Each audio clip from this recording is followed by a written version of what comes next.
Go ahead, take your shot at me about squeezing college basketball in, Mark. Go ahead, I'm ready for it. I can handle it. You already did that for me, and I think you're calling out the combine, which I'm with you on that. Usually you spend 7 weeks talking about it. So if we could shrink that down to maybe 3 or 4, and embrace the greatest tournament, and postseason, the college basketball, NCAA, that'd be great. Well, it is great, and you guys have your hands full. So one of the things you've done at Gonzaga is that you'll play the UConns, you'll play the Michigan States, you'll play the Kansas. So you've played UConn, who I think is the best team I saw in college basketball this year.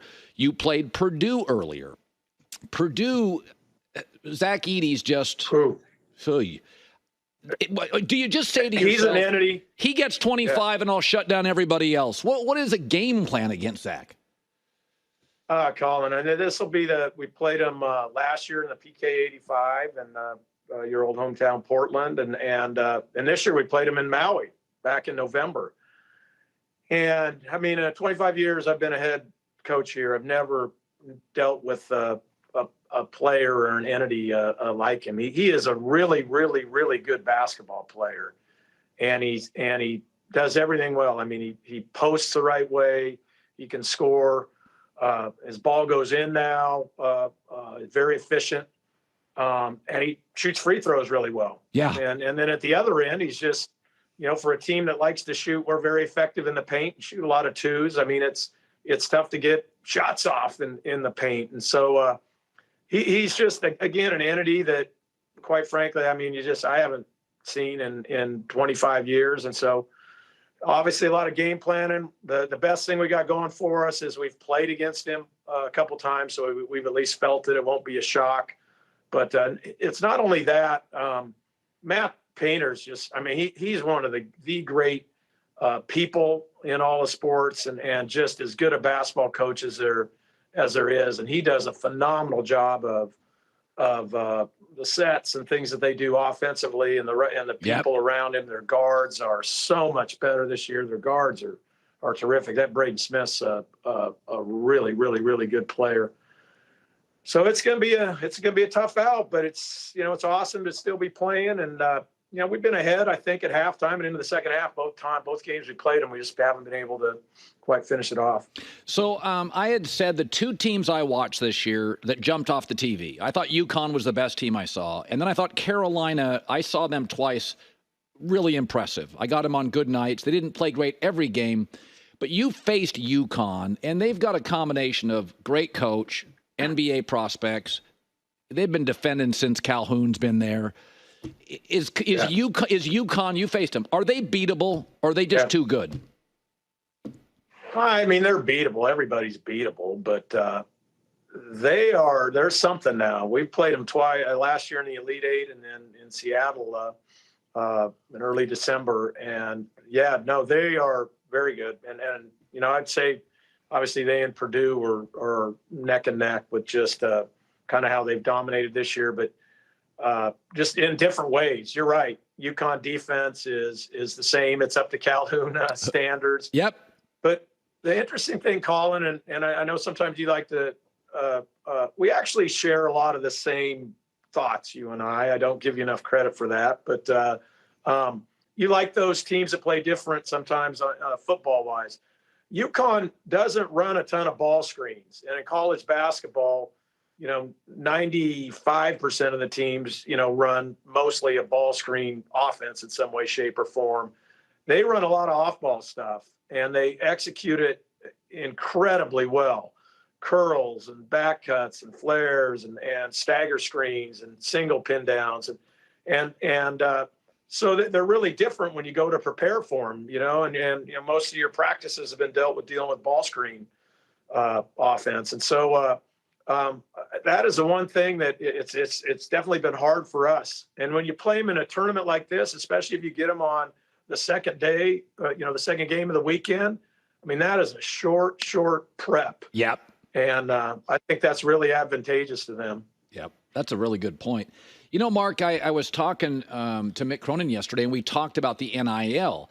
And you are obviously, you play like a blue blood program, but you don't have Kentucky's money. You don't. Gonzaga it doesn't have that money. You will make it work, but are you concerned that players, a majority of them, and I'm not blaming them, money's the first question. It's not facilities. It's not winning. It's, can you pay me?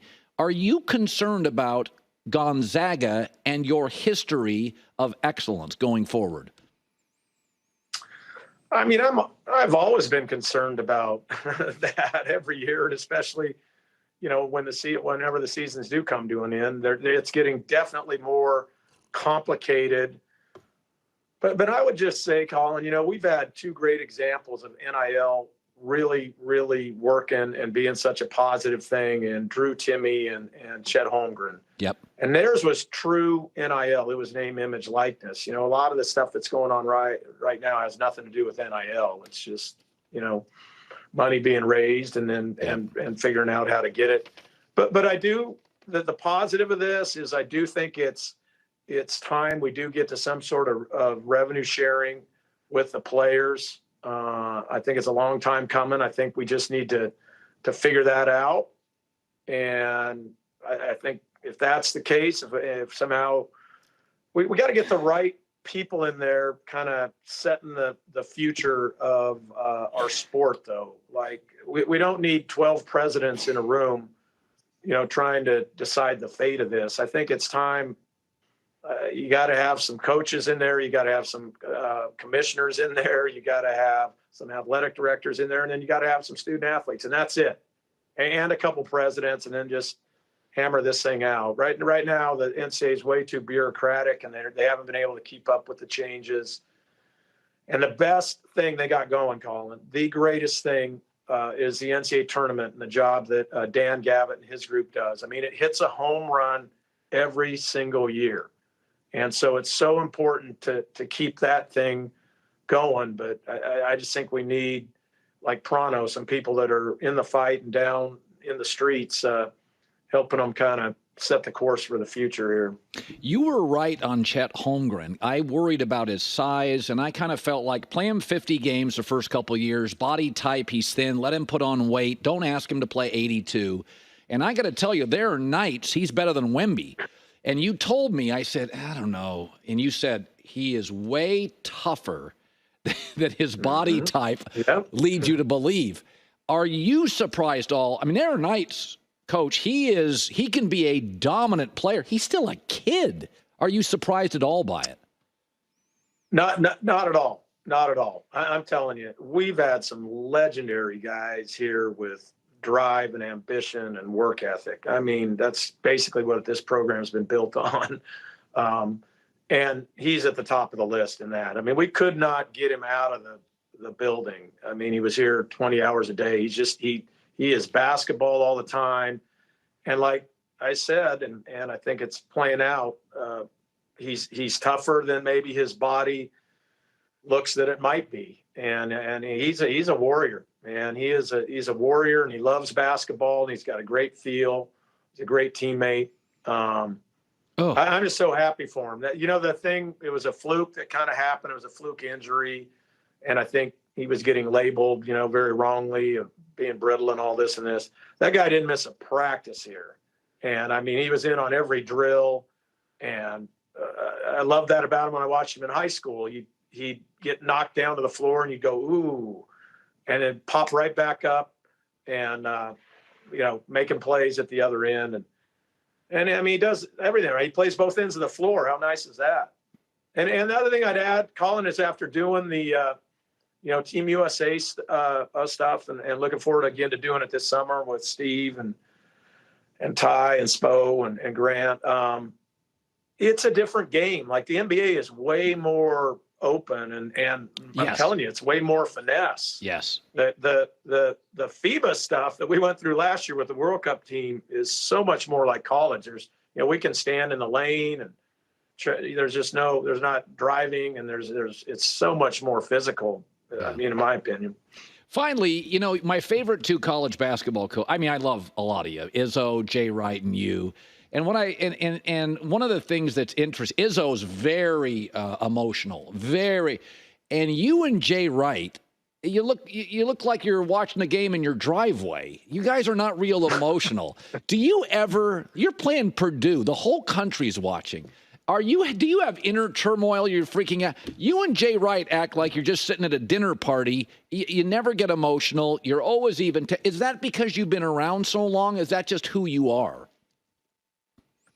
Well, first of all, there's tons of inner turmoil for Jay. I mean, Jay's a great friend for both of us. So, you worry a lot. You know what, after working for different guys over the years and stuff, and just as, back all the way into high school, I always thought there's enough stress involved in the game that the most important thing and the greatest thing I can do when we get to the game is to try to give the guys as much confidence as possible and just let them play freely and play with confidence. Now, practices and everything leading up to that, I mean, we're on them and after them and challenging them, and getting them to do the right things and think the right things and preparing them. But, man, once that ball goes up and the lights are on and the fans are full, I just think I'm just there to try to help them and, yelling, screaming, and losing my mind. It isn't going to help them play with any confidence, and maybe it doesn't fit my personality either. There's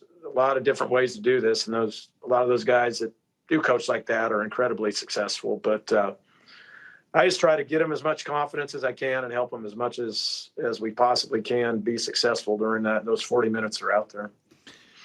50% from three-point range. They lead the tournament. It's incredible. 13 times a Sweet 16 appearance, 9 straight. Now, as Mark knows, I got to go back to talking about the 5th round of the NFL draft now.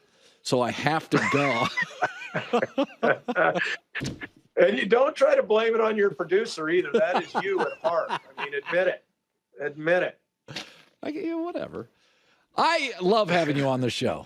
And I hope things are going well. I love being to the show, and I love listening to your show. It challenges me. It does. I love your show. Yeah. We need to get on more.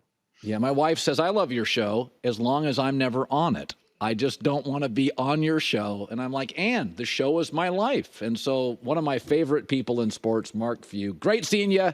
I will be locked and nervous for Gonzaga Purdue Friday, which could be the best game in the tournament. Great seeing you, man. Go Zags. Yeah, you too, bud. Take care. All right. Hi, everybody. It's me, Uncle Colin. Subscribe here to get the latest from the herd, including exclusive behind-the-scenes videos and more, wherever you may be, however you may be watching. Thanks again for making us part of your day.